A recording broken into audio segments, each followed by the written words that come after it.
Queridos hermanos, vamos a leer hoy el capítulo 6 del Evangelio de Marcos que hemos venido leyendo.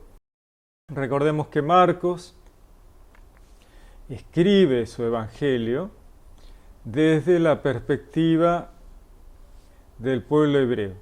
Recordemos que Marcos es representado como el león de la tribu de Judá en el tetramorfo o en la visión de Ezequiel, donde están los cuatro vivientes. Recordamos que esos cuatro vivientes, tanto de Ezequiel como del Apocalipsis, representan los roles de la divinidad en la historia de la salvación.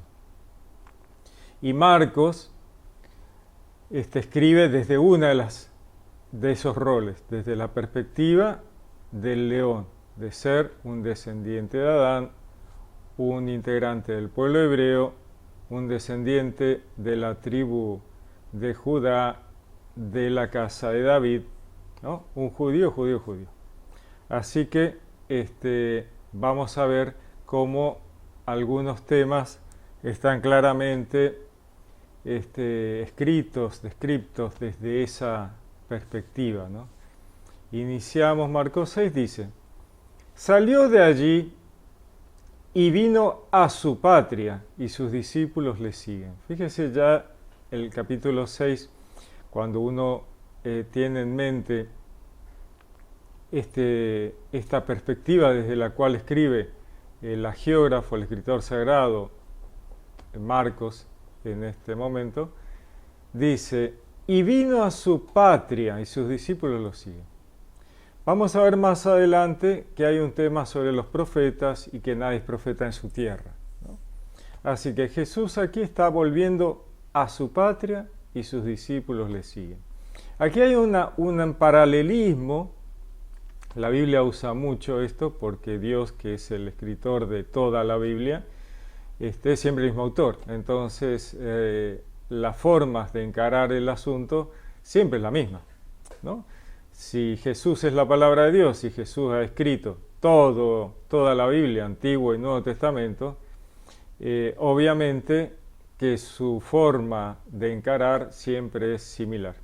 Más allá de que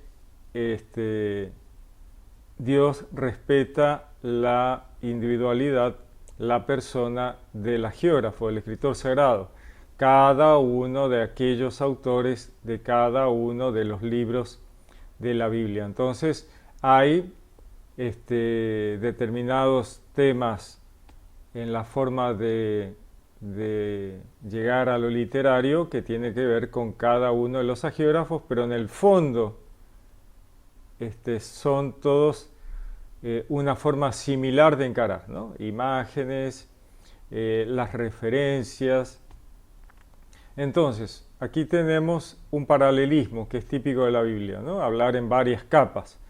Por un lado, él está volviendo a su patria terrenal. Por otro lado, él está volviendo a su patria, al pueblo hebreo, como verbo encarnado, vuelve a su patria, ¿no? A aquellos que él ha manifestado.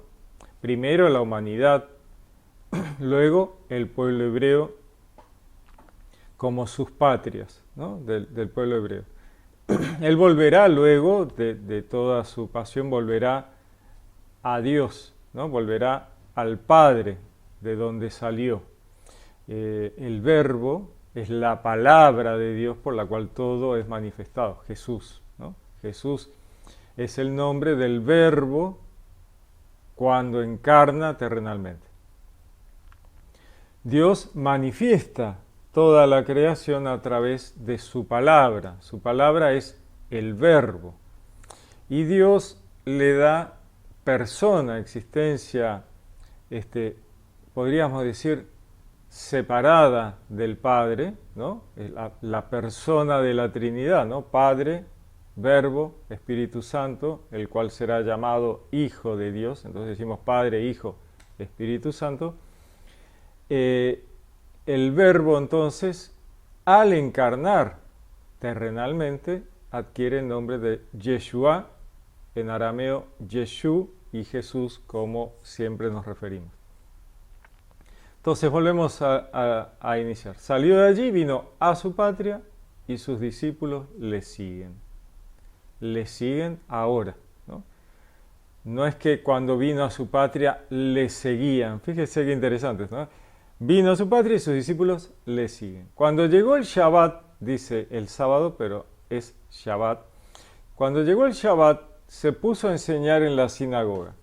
La multitud al oírle quedaba maravillada y decía, ¿de dónde le viene esto? ¿Y qué sabiduría es esta que le ha sido dada? Y esos milagros hechos por sus manos. ¿No es este el tectón? ¿No? Por lo general decimos el carpintero, ¿no? Pero en realidad dice, ¿no es este el tectón, el constructor, el hijo de María, y hermano de Santiago, José, Judas y Simón? ¿No están sus hermanas aquí con nosotros? Y se escandalizaban a causa de él. Se escandalizaban a causa de él. Jesús les dijo, un profeta solo en su patria, entre sus parientes y en su casa, carece de prestigio. Y no podía hacer allí ningún milagro, a excepción de unos pocos enfermos a quienes curó imponiéndoles las manos. Fíjense de nuevo el paralelismo entre Jesús encarnado, que vuelve al lugar donde está su familia, sus primos, sus parientes, y todos dicen, no, pero si este yo lo conozco, si este es mi vecino, es el hijo del constructor, porque en realidad lo de carpintero se le puso en los siglos, creo que 2 o 3,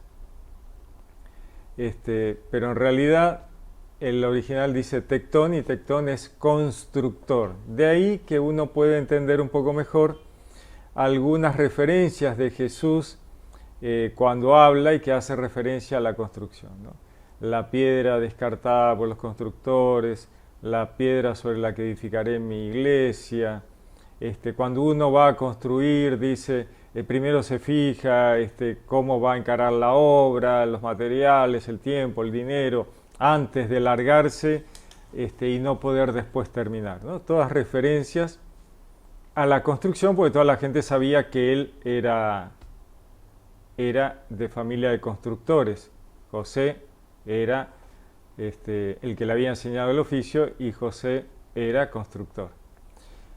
Cuando digo le enseñó el oficio, como si Jesús no lo supiera, ¿no? Es Dios, a ver. Pero en esta encarnación terrenal, él se presenta como un humano y el padre de él, José, digamos, en su encarnación terrenal, lo acompaña y todos lo conocían, sabían que él era el tectón, el constructor. ¿No es este el tectón, el hijo de María y hermano de Santiago, José, Judas, Simón?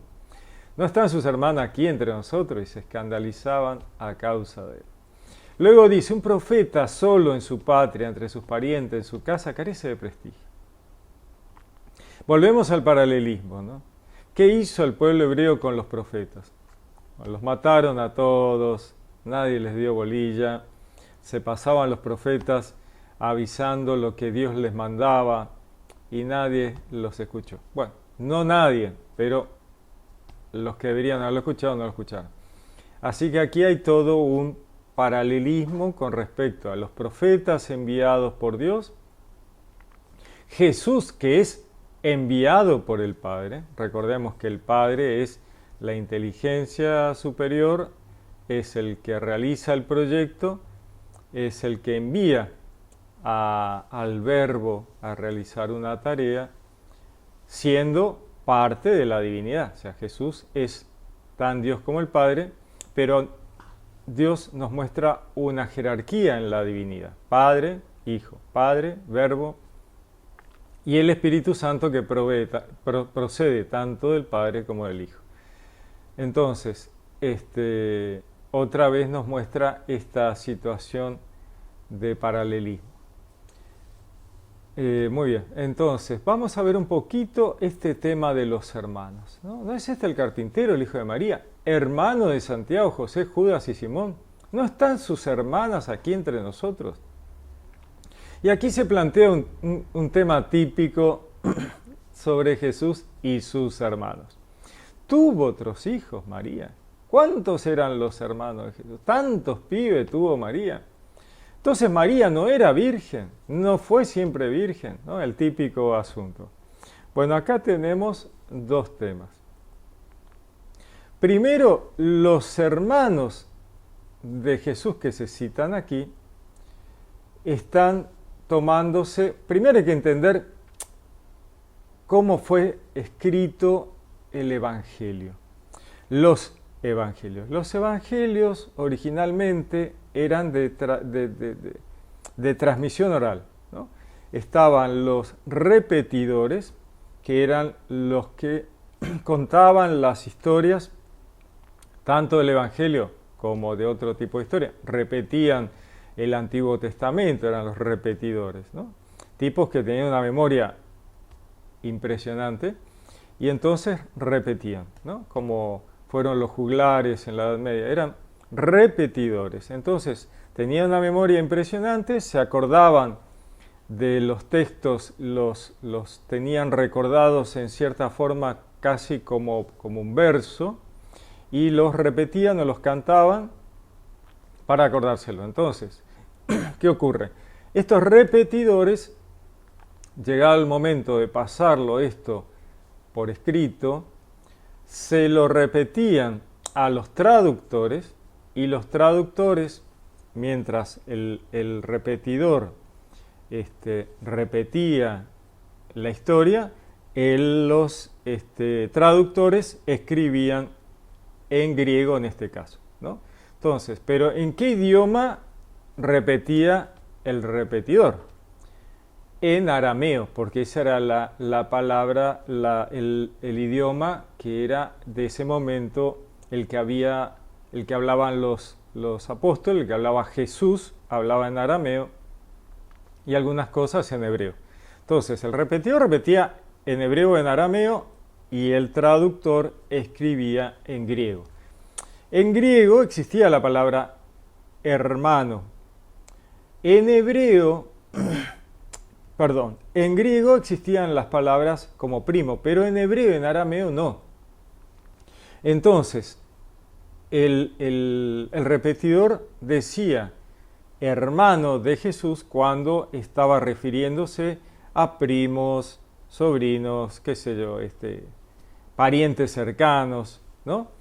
Y de allí viene este tema de los hermanos de Jesús, cuando en realidad eran parientes cercanos, hijos de otros padres, que vivían con ellos o estaban muy cerca, eran muy cercanos. ¿Cómo sabemos que es así? Bueno, primero porque se ha hecho toda una investigación arqueológica de los textos, de las situaciones, de los que se encuentran en los textos de los padres de la Iglesia. Hay mucho material en el cual basarse, no es una cosa que se le haya ocurrido a alguien. Y por otro lado, cuando leemos los evangelios, vamos a ver que no hay ningún hermano de sangre de Jesús, ¿no? Vemos que en el Nuevo Testamento se mencionan supuestos hermanos y hermanas, como en este que estábamos leyendo, Mateo 12, 13, Juan 2, Juan 7, Juan 20, Hechos 1, Corintios 9, Gálatas 1. Se citan 4 supuestos hermanos de Jesús por sus nombres: Santiago el menor, José Simón Judas, Tomás el mellizo. De las supuestas hermanas, lamentablemente no se ha transmitido ningún nombre. Como decíamos, la expresión hermanos del Señor o hermanos de Jesús era una forma común de hablar. Hechos 1, Corintios 9. Como se desprende claramente del Antiguo Testamento, en Génesis 13, Lot es llamado hermano de Abraham, cuando en realidad Lot era sobrino, pero en Génesis 13, Lot es llamado hermano de Abraham, justamente porque no existían estas palabras para los parentescos, ¿no? Así que el hebreo y el arameo no tenía palabras primo, sobrino, todo ese tema de parentela no existía.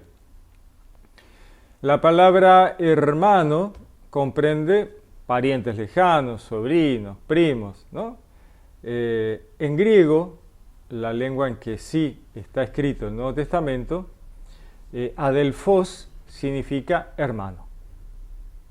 Pero, ¿qué ocurre? Esto que les explicaba antes. El repetidor repetía en hebreo, en arameo, y el traductor traducía al griego. y ponía hermano, ¿no? Entonces, los escritores del Nuevo Testamento se daban cuenta de esta plurivalencia del concepto griego, por lo que Juan 1 precisa con exactitud cuando habla de Simón y le llama hermano propio o verdadero de Andrés, para precisar con exactitud la parentela. En conclusión, la expresión hermano de Jesús designa también parientes, ¿no? Esto que decimos, parientes cercanos, primos, todo tipo de gente que vivía o muy cercanos a ellos o tenían un parentesco con su familia. Los diversos textos del Nuevo Testamento confirman esto, ¿no? Los 4 hermanos de Jesús designados por sus nombres en Marcos 6, Mateo 13, son hijos de una madre distinta de la de Jesús. Los 2 primeros, Santiago y José, aparecen en la narración de la muerte de Jesús como hijos de otra María, distinta de la madre de Jesús. Mateo 27, Marcos 15. Su padre era Alfeo, lo vemos en Mateo 10. De estos hechos resulta igualmente que los otros 2, Simón y Judas, tampoco son hermanos de Jesús. Sobre todo, pues no mencionarlos ni Mateo 27 ni Marcos 15. Habrá que subrayar, ¿no es cierto? También que en el Nuevo Testamento nunca se dice que sean hijos de María o de José. Además, el Evangelio de Juan 19, antes de morir Jesús, encarga a su madre a Juan, cosa que no tendría sentido si Jesús realmente tuviera otros hermanos. Luego se habla del tema en esta misma línea siempre se habla de la primogenitura. Ah, no, pero Jesús era el primogénito, entonces si era primogénito tendría que haber habido otros hijos. Pero bueno, no es así. En la Biblia, primogénito solo designa o al primero o a alguien que adquiere los derechos de ser el primero, ¿no? Isaac, Jacob. Jacob le compra los derechos de primogenitura a su hermano Esaú por un guiso de lentejas y adquiere los derechos de primogénito, se transforma en primogénito, pero no había sido el primogénito, ¿no? En las narraciones de la infancia Jesús aparece como el único hijo de María y José. No hay otros chicos dando vueltas. Cuando en Lucas 2 habla de Jesús como el primogénito, nos quiere decir que siendo el primero, sin necesidad de que haya otros, se le aplica la ley en su relación con Dios y el templo, Lucas 2. Cuando la familia sube a Jerusalén para cumplir el rito llamado Hijo del Mandamiento, según le correspondía a Jesús al cumplir 12 años, no se habla de ningún hijo más, a pesar de lo lindo y vivo de las escenas.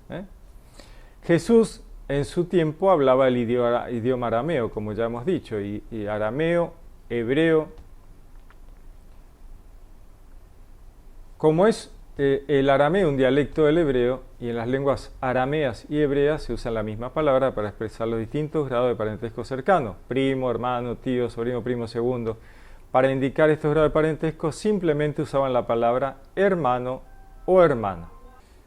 Ahora bien, para evitar las confusiones, la Biblia usa varios modismos, ¿no? Para estar seguro de qué estamos hablando, para que se sepa bien quién es pariente de quién, de dónde viene el asunto. Dice, por ejemplo, si se trata de hermanos verdaderos, hijos de una misma madre, se usaba la expresión tu madre y los hijos de tu madre. Esta es la única manera correcta de expresarse para dejar en claro quién era quién. En Mateo 16 se usa la expresión Simón, hijo de Jonás, para decir que el padre de Simón es Jonás. En ningún lugar del Evangelio se habla de hermanos de Jesús en sentido estricto, como hijos de María. No existe. Por tanto, en la Biblia no aparece ningún hermano de Jesús según la carne. María, madre de Jesús, y María, esposa de Cleofás, no eran hermanas en sentido estricto, sino cuñadas, y por eso se las llama hermanas. Copás o Cleofás es hermano de José, es decir, tío de Jesús. Y Simón, hijo de Cleofás, es primo de Jesús. Esto, muy importante, ha sido confirmado por Hegesipo, 180 después de Cristo. Jesús, Jacobo y José son primos. Tanto Simón como Judas también eran primos de Jesús. Eran llamados hermanos porque vivían en la misma casa de María, madre de Jesús, o muy cerca. Eusebio de Cesarea decía que Simón era primo de Jesús y que Jacobo también era primo.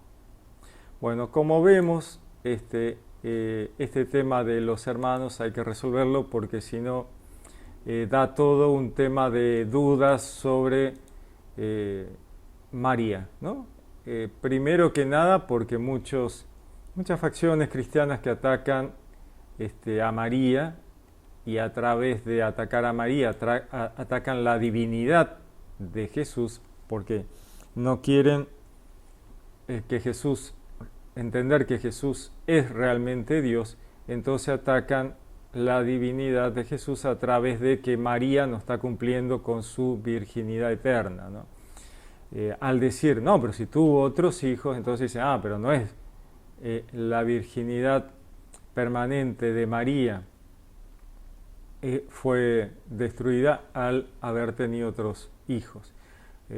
María es siempre virgen porque era virgen antes de tenerlo a Jesús, porque no interviene hombre en este asunto, y luego de haberlo tenido continúa siendo virgen porque nunca tuvo relaciones para tener otros chicos. La santidad enorme, gigantesca, en la que vive esa familia de José, María y Jesús es... yo a veces pienso si se entiende, se llega a comprender lo que es vivir con Dios en tu casa, ¿no?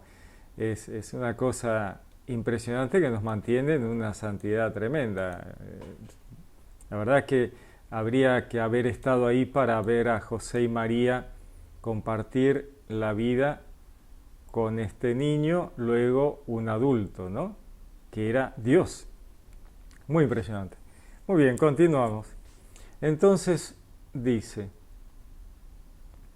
bueno, nos decía, ¿no? Jesús le dijo, un profeta solo en su patria, entre sus parientes y en su casa, carece de prestigio. Y no podía hacer allí ningún milagro, a excepción de unos pocos enfermos a quien curó, imponiéndole las manos. ¿Por qué Jesús no podía hacer milagros entre aquellos que no confiaban en que Él fuera realmente alguien especial? Porque decían, pero si yo lo conozco. No porque no pudiera. Jesús es Dios, podía hacer lo que quisiera, ¿no? Podía curar a todos, declararlos sanos a todo el mundo, todo el universo, pero la cosa no va por ahí, sino que Dios da un paso hacia vos y vos das un paso hacia Él, ¿no? Vos das un paso hacia Dios y Dios da 100 pasos hacia vos. Acá la gente no daba ningún paso hacia Dios porque decían, ¿quién es este? Sí, este vivía al lado mío, acá a la vuelta vivía, lo conozco de chiquito, ¿no? Entonces no podía dar los pasos requeridos hacia... No es que no podía, no era así las reglas del juego, podríamos decir, ¿no? Y dice, y se maravilló de su falta de fe, ¿no? Quedaba pensando en este sentido de conocerlos, y volvemos al paralelismo tanto con la humanidad como con el pueblo hebreo, su patria, ¿no? Está volviendo a su patria, aquellos que Él manifestó, la humanidad, a cual Él manifestó. El pueblo hebreo, a cual Él creó, entrenó, formó a través de todo el desierto de Egipto, de toda la historia hebrea. Y cuando llega y los saluda y le dice, acá estoy, vengo a rescatarlos, no le creen, no le dan bolilla, ¿no? Entonces queda maravillado por su falta de fe, ¿no? Como diciendo, qué bárbaro. Tremendo. Pero es todo un paralelismo, no solo de su barrio, sino de todo lo que dijimos antes, de la humanidad, el pueblo hebreo. Continúa. Y recorría los pueblos del contorno enseñando. Y llama a los 12, comenzó a enviarlos de 2 en 2, dándoles poder sobre los espíritus inmundos. Les ordenó que nada tomasen por el camino, fuera de un bastón, ni pan, ni alforja, ni calderilla en la faja, sino calzados con sandalias y no vistáis 2 túnicas. Y les dijo, cuando entréis en una casa, quedaos en ellas, hasta marchar de allí. Si algún lugar no os recibe y no os escuchan, marchaos de allí, sacudiendo el polvo de la planta a vuestros pies en testimonio contra ellos. Y yéndose de allí, predicaron que se convirtieran, expulsaban a muchos demonios y ungían con aceite a muchos enfermos y los curaban. Entonces, vemos que envía de dos en dos para que se ayudaran, se complementaran, se sostuvieran juntos, ¿no? Recordemos que Jesús dice, ahí donde estén dos o tres, yo estoy con ustedes. Y uno dice, pero ¿y por qué dos o tres? Y si estoy solito, vos no vas a estar conmigo. La idea detrás de este dos o tres es la comunidad. Vas a estar solo, ¿por qué vas a estar solo? Busca a alguien que te acompañe, búscate un amigo, búscate un compañero, búscate una pareja, ¿no es cierto? Búscate esa comunidad que es la familia, por lo menos.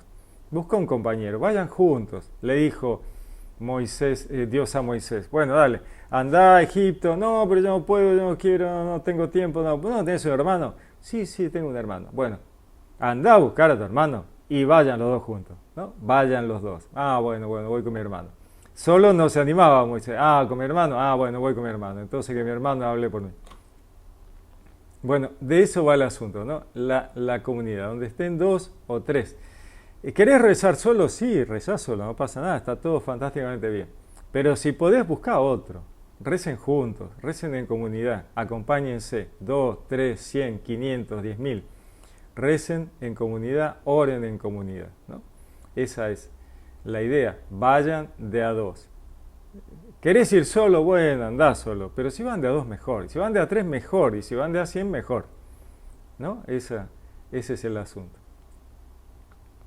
No lleven millones de cosas, no, tengo que ir a evangelizar, necesito una camioneta, necesito ropa deportiva porque voy a salir a trotarme. Dios dice, no, mira, andá con lo que tenés y muestren la humildad del evangelio. Vayan humildes, vayan con lo opuesto, vean que la gente los ayude, ¿no? El que les dé agua por ser evangelizadores, les decía después, va a tener recompensa, ¿no? El que les dé agua por ser profeta va a tener recompensa de profeta, les decía en otro lado.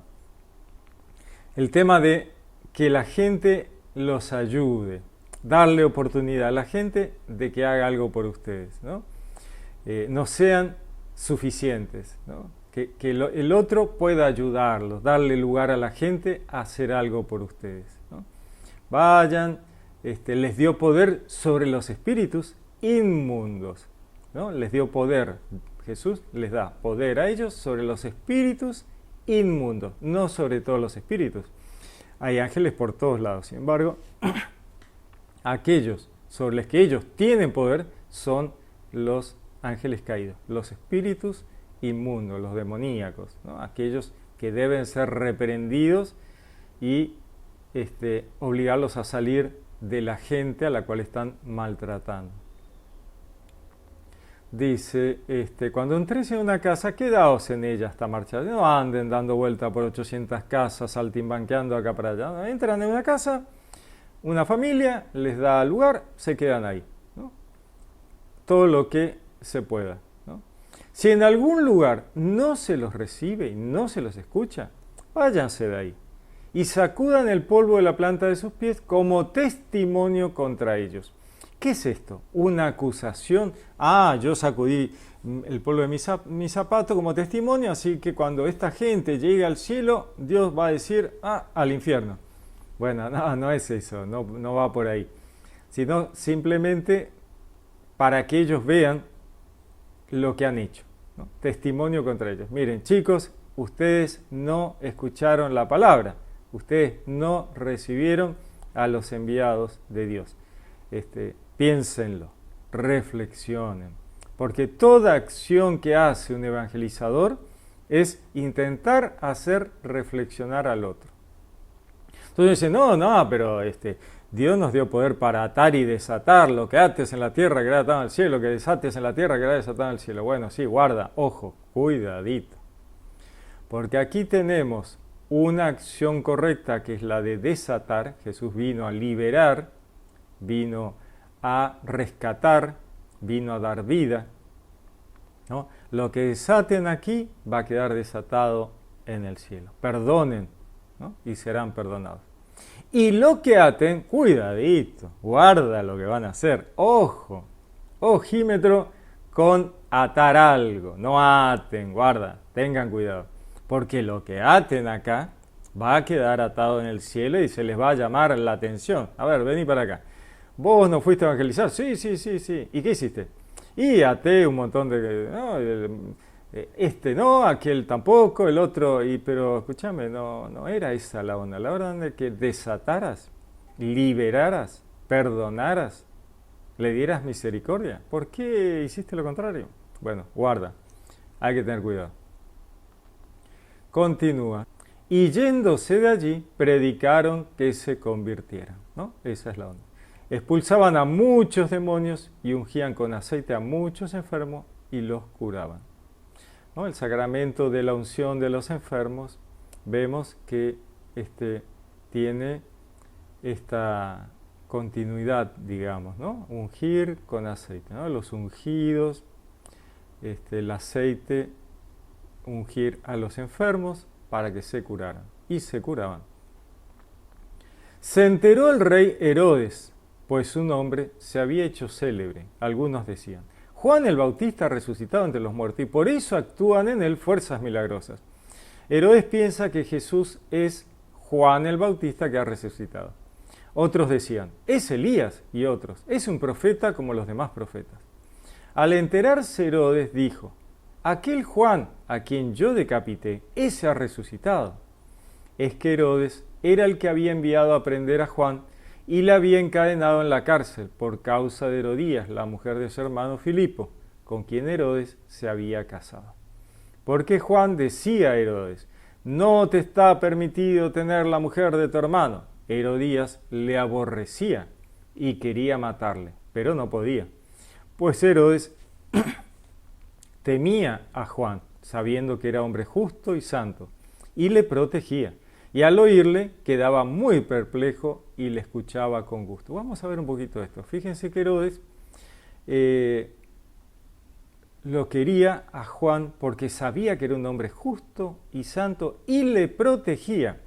Pero lo tenía preso. Bueno, a veces este tema de ponerlo preso era más que nada para proteger de que otros que querían quedar bien con Herodes mataran a Juan. Así que para hacer, por un lado, mostrar que nadie podía estar diciéndole al rey lo que tenía que hacer o no tenía que hacer, y por otro lado, para evitar que alguno que quería quedar bien con él matara a Juan, ahí lo tenía preso, pobre Juan, Juan el Bautista, ¿no? Así que es claro que Herodes lo escuchaba, atendía las enseñanzas de Juan, dice, y le escuchaba con gusto. Y llegó el día oportuno, continúa, cuando Herodes, en su cumpleaños, dio un banquete a sus magnates, a los tribunos y a los principales de Galilea. Entró la hija de la misma Herodías, danzó y gustó mucho a Herodes y a los comensales. El rey entonces dijo a la muchacha, pídeme lo que quieras y te lo daré. Y le juró, te daré lo que me pidas, hasta la mitad de mi reino. Salió la muchacha y preguntó a su madre, ¿qué voy a pedir? Y ella le dijo, la cabeza de Juan el Bautista. Tremendo, ¿no? Entrando al punto, apresuradamente a donde estaba el rey, le pidió, quiero que ahora mismo me des en una bandeja la cabeza de Juan el Bautista. El rey se llenó de tristeza, pero no quiso desairar la causa del juramento y de los comensales, ¿no? Todos iban a decir, che, este tipo jura y al final se echa para atrás, qué miedo le tiene a Juan el Bautista, qué es lo que pasa. No le quedó otra en su lógica que matar a Juan. Y al instante mandó el rey a uno de sus guardias con orden de traerle la cabeza de Juan. Se fue y le decapitó en la cárcel y trajo su cabeza en una bandeja. Y se la dio a la muchacha, y la muchacha se la dio a su madre. Al enterarse sus discípulos vinieron a recoger el cadáver y le dieron sepultura. Los discípulos de Juan se enteran de esta locura y van a buscar el cadáver y le dan sepultura. Los apóstoles se reunieron con Jesús y le contaron todo lo que habían hecho y lo que habían enseñado. Él entonces les dice, venid también vosotros aparte, a un lugar solitario, para descansar un poco. Pues los que iban y venían eran muchos, y no le quedaba tiempo ni para comer. Bueno, volvamos un poco a Juan, esta última descripción de cómo los discípulos lo llevan a enterrar, le dan sepultura, y Jesús, obviamente, que lo sabe, todo sabe también esto, ¿no? Este capítulo de Marcos vemos que hace referencia a este tema de los profetas, que vuelven a su tierra, que nadie les da bolilla, que no los atienden y terminan matando al profeta, ¿no? Que era lo que había pasado en Jerusalén siempre. ¡Ay, Jerusalén, que matas, ¿no?, a los profetas!, decía Jesús. Bueno, fíjense que arranca el capítulo diciendo, volvió a su tierra, ¿no? Luego dice que había estado tratando de ayudar a la gente y que nadie había creído en él y por eso no había podido realizar o no había querido realizar el trabajo que era demostrar el poder de Dios sobre ellos porque ellos no daban bolilla. Y aquí nuevamente vemos el profeta Juan el Bautista asesinado por el rey otra vez, ¿no? Por esto, porque no les gusta lo que los profetas le decían para que se convirtieran. Y ahí vuelven a matar al profeta, ¿no? Tremendo. Entonces, volvemos a la escena con Jesús y sus discípulos. Dice, los apóstoles se reunieron con Jesús y le contaron todo lo que habían hecho al volver de su misión. Y lo que habían enseñado, ¿no? Él entonces les dice, venid también vosotros aparte, a un lugar solitario, para descansar un poco, ¿no? ¿Por qué pasa esto? Porque la gente los seguía a todos lados, no podían hacer nada, dice, pues los que iban y venían eran muchos. La gente venía buscándolos, les pedía que los curaran de esto, de aquello, los escuchaban enseñar y se iban de vuelta a sus casas y venían otros, ¿no? Impresionante. Y no les quedaba tiempo ni para comer. Y se fueron en la barca aparte a un lugar solitario, ¿no? Nuevamente la imagen de la barca, de cruzar en el mar, ir a un lugar solitario a orar, a comer.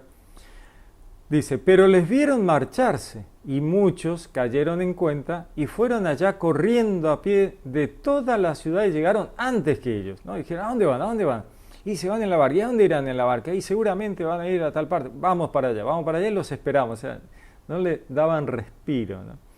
Así que se fueron y llegaron antes que ellos. Y al desembarcar, allí a ese lugar donde ellos pensaban poder estar 2 minutos tranquilo y poder comer y descansar, dice, al desembarcar vio mucha gente.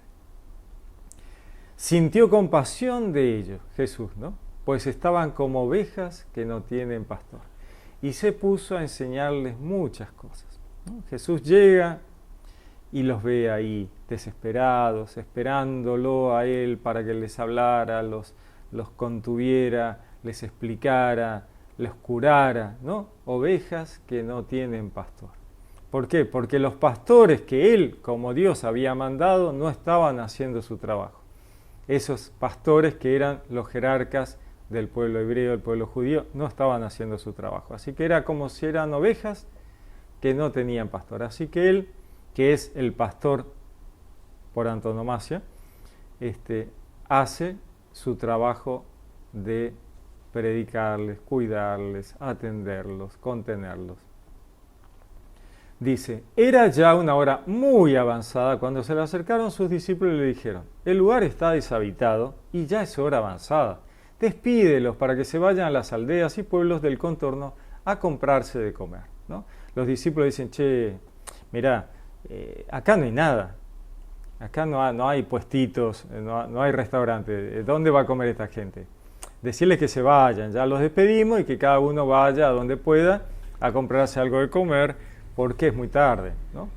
Él les contestó, dadle vosotros de comer. Y ellos le dicen, ¿vamos nosotros a comprar 200 denarios de pan para darle de comer? Como diciendo, no tenemos esa plata. Es mucha gente, es mucha plata, ¿y de dónde vamos a ir a comprar esto? ¿Por qué Jesús le dice, denle ustedes de comer? ¿No? Como viendo ver hasta dónde ellos podían comprender que habían hecho unos milagros tremendos. Sin embargo, quedan trabados en ese momento. No tenemos para darle de comer. Y él dice, denle ustedes de comer. No, pero no tenemos plata. No. Él les dice, ¿cuántos panes tenéis? Id a ver. Después de haberse cerciorado, le dicen, 5 y 2 peces. 5 panes y 2 peces. Entonces les mandó que se acomodaran todos por grupos sobre la verde hierba. ¿No? Ellos miran, dice, a ver, anda, fíjate, ¿qué tenés? Tengo 2 panes, 5 panes y 2 peces. Bueno, decirles que se acomoden para comer. Y ellos se mirarían diciendo, ¿qué hace? 5 panes y 2 peces. Y hay como, no sé, 7.000 personas, una cosa de loco, ¿qué vamos a comer? Pero ellos confían en Jesús. Así que fueron e hicieron lo que él les dijo. Y se acomodaron por grupos de 100 y de 50. Y tomando los 5 panes y los 2 peces, levantando los ojos al cielo, pronunció la bendición. ¿Qué bendición pronuncia Jesús? Bueno, la bendición hebrea de gracias a Dios, ¿no? La bendice la comida que están por comer, ¿no es cierto? Que es una bendición hebrea, ¿no? La bendición, obviamente, que Dios les había mandado. Entonces, levanta los ojos al cielo, pronuncia la bendición. Fíjense que no dice pronuncia una bendición, sino la bendición que tenía que pronunciar por tradición el pueblo hebreo. Pronuncia la bendición, partió los panes y los iba dando a los discípulos para que se los fueran sirviendo. También repartió entre todos los 2 peces. Veamos lo que dice acá, ¿no? Levantó los ojos al cielo, pronunció la bendición, partió los panes y los iba dando a los discípulos para que se los fueran sirviendo. Esto ya prefigura la Eucaristía, ¿no?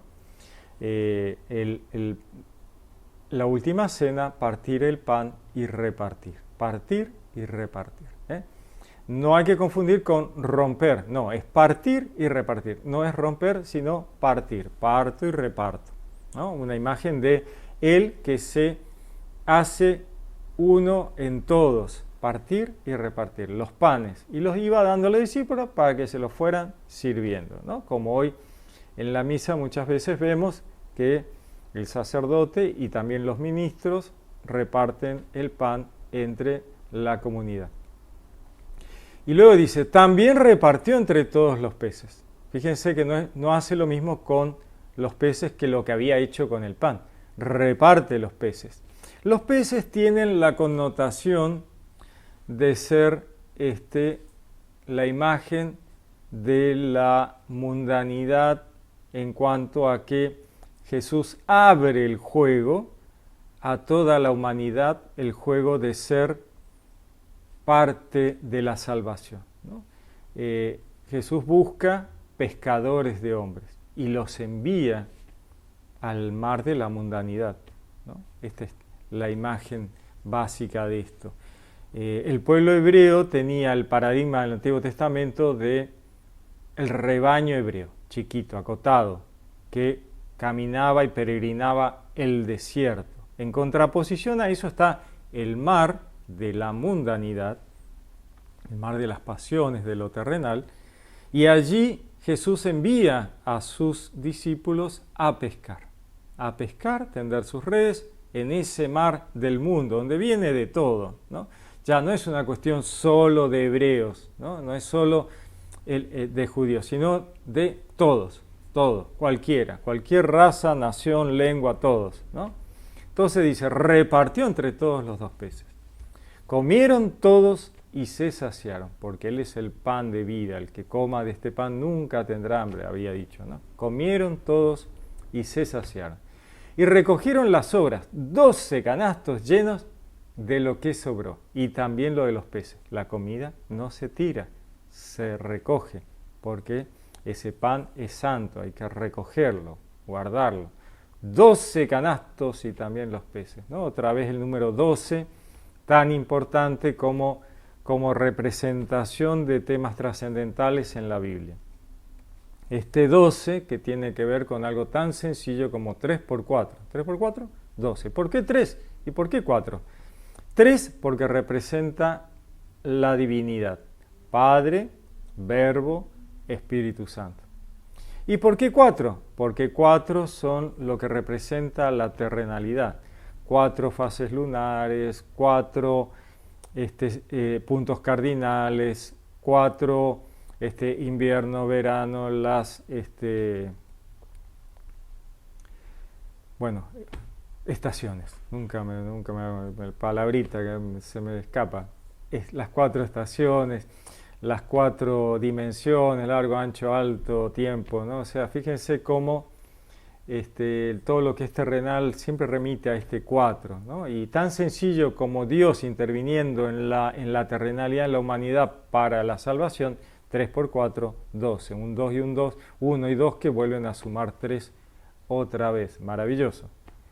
Los números en la Biblia son de valoración más que de pura matemática, ¿no? Los 4 evangelios, por ejemplo, que son 4 los seres vivientes del Apocalipsis, 4 los vivientes de la profecía de Ezequiel, otra vez tienen esta cosa de 3 y 1. 3 sinópticos que remiten a lo terrenal de los roles de la divinidad y 1 trascendental y divino que tiene que ver con el evangelio muy teológico de Juan. Los otros 3 remiten a temas terrenales que tienen que ver con el hombre, con el león de la tribu de Judá y con el buey del animal a los sacrificios, ¿no? Esos son los 4 vivientes del Apocalipsis, o los 4 de la profecía de Ezequiel. Por eso tenemos 4, 3 sinópticos, 3 que apuntan a las perspectivas terrenales y 1 de la divinidad. 4 otra vez. Muy bien, seguimos. Después de despedirse de ellos, se fue al monte a orar. Al atardecer estaba la barca en medio del mar y él solo en tierra. Vemos que Jesús va al monte a orar, ¿no? Dando ejemplo de la oración, ¿no? Se fue al monte a orar, ¿no? A orar al Padre. Él está dando un ejemplo de comunicación con el Padre. Para Jesús, ¿era necesario eso? Y la verdad que no, porque Él es Dios, está en comunicación a otro nivel con el Padre. Pero sin embargo, así todo nos muestra, nos da un ejemplo, porque toda la vida de Jesús es ejemplo. Se va al monte a orar. Al atardecer estaba la barca en el medio del mar, y Él solo en tierra.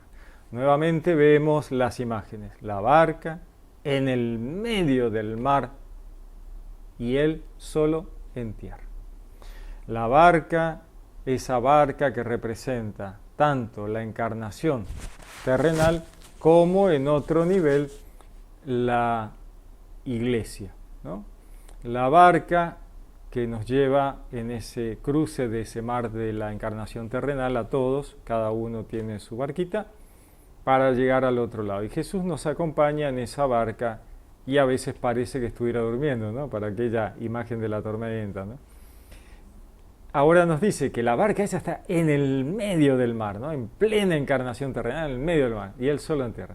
Viendo que ellos se fatigaban remando, Jesús los ve, y que ellos estaban remando y estaban fatigándose y no iban a ningún lado, pues el viento les era contrario. Fíjense la imagen, ¿no? El viento contrario. Y ellos fatigados, remando y remando para poder atravesar la vida. Y ese viento malo que les es contrario. ¿Quién está detrás del viento? Bueno, obviamente siempre es el Satán. Es así. Por eso Jesús reprende la tormenta. ¿Cómo que reprende la tormenta? Y sí, reprende al Satán que está detrás de la tormenta. Acá es el viento el que le es contrario. ¿Quién está detrás del viento? Obviamente el Satán.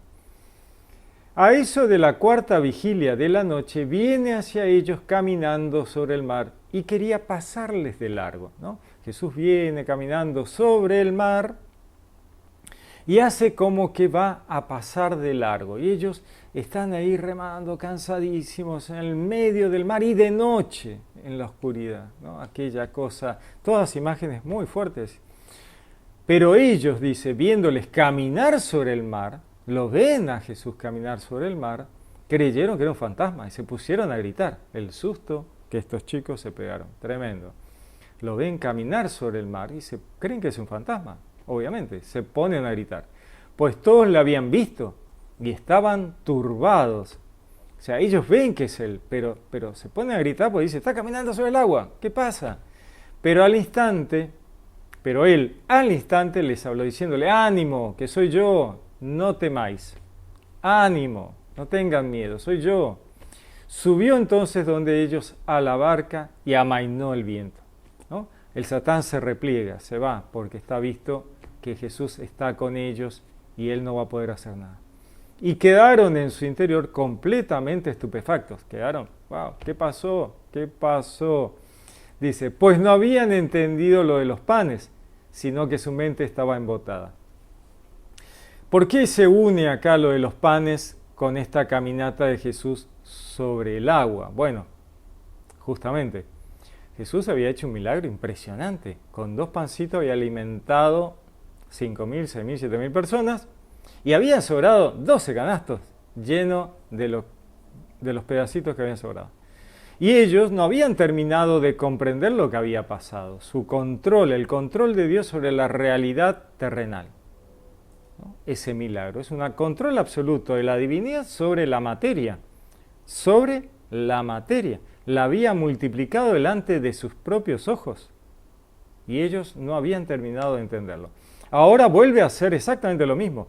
Dios, la divinidad en control absoluto sobre la materia, camina sobre el agua, lo cual nos remite una vez más a distintas situaciones de comprensión. Primero, el control absoluto sobre la materia, obviamente, es Dios. Él la manifestó, Él hace lo que quiere. Camina sobre el agua.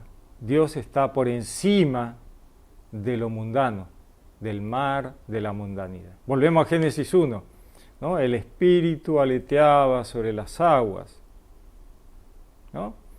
Jesús vuelve mucho a mostrarnos cosas del Antiguo Testamento, obviamente porque Él escribió todo, ha mostrado todo. Así que muchas referencias que uno debe volver al Antiguo Testamento a mirar, ¿no?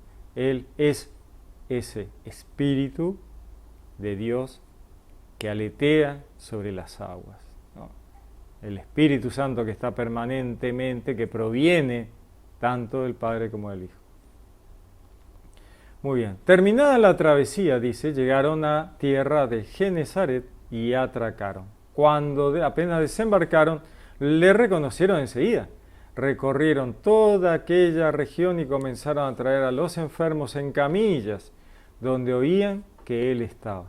Y donde quiera que entraba en pueblos, ciudades o aldeas, colocaban a los enfermos en las plazas y le pedían que tocaran siquiera la orla de su manto. Y cuantos la tocaron, quedaban salvados. Quedaban salvados. Fíjense la palabra utilizada. Donde quiera que entraban en pueblos y aldeas, colocaban a los enfermos en las plazas y le pedían que tocara siquiera la orla de su manto. Y cuantos la tocaban, quedaban salvados. Jesús salva. La salvación, ¿no? Esta curación del alma, aparte de curar el cuerpo. Pero lo importante no era la cura del cuerpo, sino la salvación, ¿no? Le dice, tu fe te ha salvado. Toma tu camilla, ¿no? y anda, le dice aquel que le habían bajado del techo para que Jesús lo curara. Tus pecados te son perdonados. Y le dice, ¿cómo que tú? Entonces le dice, ¿qué es más fácil? ¿Decir tus pecados están perdonados o toma tu camilla y anda, ¿no? Dice, para que vean que el Hijo de Dios tiene poder en la tierra para perdonar los pecados, te digo, ¿no? Toma tu camilla y anda. Y une las dos cosas, une el pecado al problema de una enfermedad o un tema del cuerpo, de lo terrenal, ¿no? El pecado asociado a lo terrenal. ¿Siempre es así? Bueno, no. Él a veces dice esto es para gloria de Dios. ¿Por qué? Porque no podemos unir tan linealmente un pecado a una enfermedad, por ejemplo. No, no existe tal cosa. ¿Por qué? Porque si leemos el libro de Job, Job nos dice que Job era un tipo buenísimo, justo, y sin embargo el Satán pide a Dios a Job para maltratarlo para ver si negaba a Dios. O sea que muchas veces podemos pasar por determinadas tribulaciones tremendas, chiquitas, medianas, grandes, simplemente porque el Satán dice, che, este tipo, dámelo un ratito, yo lo voy a maltratar para ver si te niega, porque eso es lo que hace el Satán. Y a veces puede ser que realmente sea una consecuencia de nuestros actos, o sea que las dos cosas son posibles. Entonces uno debe analizarse a sí mismo. Pero hay otras en que, por ejemplo, un chico nace ciego, y entonces uno dice, bueno, pero este no tuvo tiempo de hacer una macana tan grave como para que esto le pase. Bueno, ahí está el Satán detrás tratando de hacer caer a todos los que están alrededor de la persona que sufre. No solo a esa alma que ha encarnado, sino a todos los que están alrededor, para que nieguen a Dios. Digan, mira, qué barbaridad, Dios no existe. Si esto pasa, Dios no existe. Dios interviene en la historia de la humanidad para compensar esta locura del Satán, ¿no? Y entonces él mismo llega al extremo de darse en un sufrimiento tremendo para rescatar a la humanidad. Se hace uno con la humanidad y dice, yo sé lo que les está pasando por culpa de que el Satán no ha entendido las cosas y trata de ser, como decimos, más papista que el Papa, ¿no? Entonces el Satán dice, yo no creo que vos estés obrando bien, le dice a Dios, en permitirles a esta gente alcanzar la vida eterna, alcanzar lo que le diste, la imagen y semejanza. Así que yo voy a probarte que estás equivocado, maltratando a esta gente. Dios, en cumplimiento de algún tipo de acuerdo que ha hecho con el ángel que él le parecía que era el más perfecto de todos y haberle dado al Satán el gobierno sobre el mundo, ¿no? Así lo llama el príncipe de este mundo, le da oportunidad de redimirse y este Satán no es alguien que entienda de razones y en su extremo celo por Dios maltrata a la humanidad, ¿no? Maltrata a la humanidad para hacer que se pierda y pierda su alma, ¿no? Las almas en la muerte segunda. Entonces hace este tipo de cosas. Por eso dice, cuanto le tocaron quedaban salvados, por encima de, aparte, haber quedado curados de sus enfermedades. Pero lo importante acá es que quedaban los que tocaban, los que lograban llegar a Jesús, ¿no? Las imágenes, alcanzar el Evangelio, alcanzar a Jesús, quedaban salvados, ¿no? Otra vez los estratos de comprensión del texto de las enseñanzas de Jesús de la Buena Nueva. Quienes tocan a Jesús, quienes acercan, quienes, como él decía, quienes muerdan hasta el hueso mi carne y beban mi sangre, una imagen tremenda, ¿no? De comprender la enseñanza de Jesús, penetrar en la palabra de Dios, leer la Biblia y tratar de entenderla, tratar de comprender la buena nueva, la enseñanza, ¿no? Comer su carne, beber su sangre. Que luego tenemos como figura de esto, como prefigura de esto, la Eucaristía, ¿no? El pan y la sangre de Jesús, donde Él está allí. Él está allí. Y justamente nos muestra que su cuerpo y su sangre son pura paz, ¿no? Tema de pan y vino, jugo de uvas y semillas de los árboles. Génesis 1 otra vez, ¿no? Les doy para el alimento las semillas de las hierbas y el fruto de los árboles para su alimento, ¿no? Eso es lo que Jesús reparte en la última cena. Parte y reparte el pan y lo mismo hace con el cáliz de su sangre del vino, ¿no? Volvemos otra vez los estratos de comprensión. Muy bien, les deseo un lindo día. Vamos a analizar a Marcos 6, muy interesante, muy lindo como siempre. Les deseo un lindo día, que Dios los bendiga, los saludo con gran afecto, les habló Pablo Castro.